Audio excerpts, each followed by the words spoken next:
First, I will declare a national emergency at our southern border. All illegal entry will immediately be halted, and we will begin the process of returning millions and millions of criminal aliens back to the places from which they came.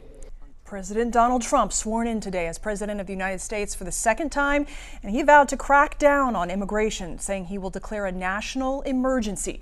This will allow the Department of Defense to deploy armed forces to the southern border and build a wall, something Trump promised to do during his first administration. And that is causing some anxiety for immigrants in our communities. Trump campaigned on the promise of deporting millions in his first days in office. And Denver 7's Christian Lopez sat down with local immigration experts with how this might play out here in Colorado and how families can prepare.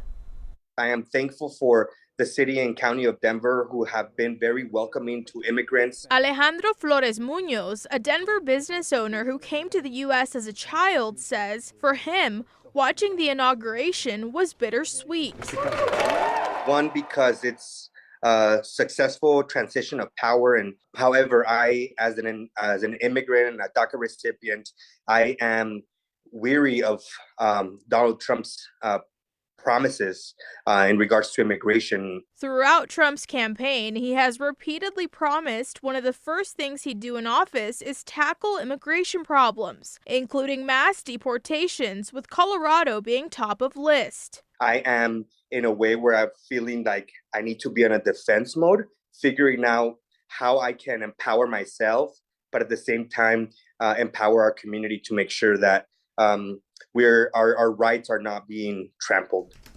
Immigration attorney Arturo Jimenez says it's critical for immigrants to be aware of their rights. He says anyone questioned by law enforcement, including ICE, has the right to ask for an attorney and a hearing with a judge. People in any situation with law enforcement have a right to just identify themselves, but otherwise to not say too much, not give a lot of information. And when it comes to the possibility of mass deportations, one thing that's important to note is mass deportations on the scale that Trump has talked about are not feasible. Just in a practical sense, there are not even enough detention beds to do mass deportations on the scale of 1 million or more people. Chloe East, a professor at CU Denver, says it'd be more likely that smaller scale deportations would happen quicker. We know from the first Trump administration that workplace raids were a common tool they used, and they often targeted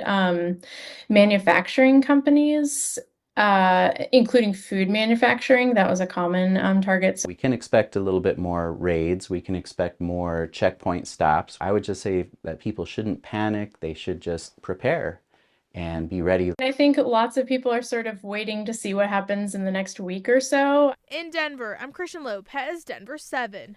Watching and waiting. Taking a closer look, some local governments have thrown their support behind President Trump's deportation plan.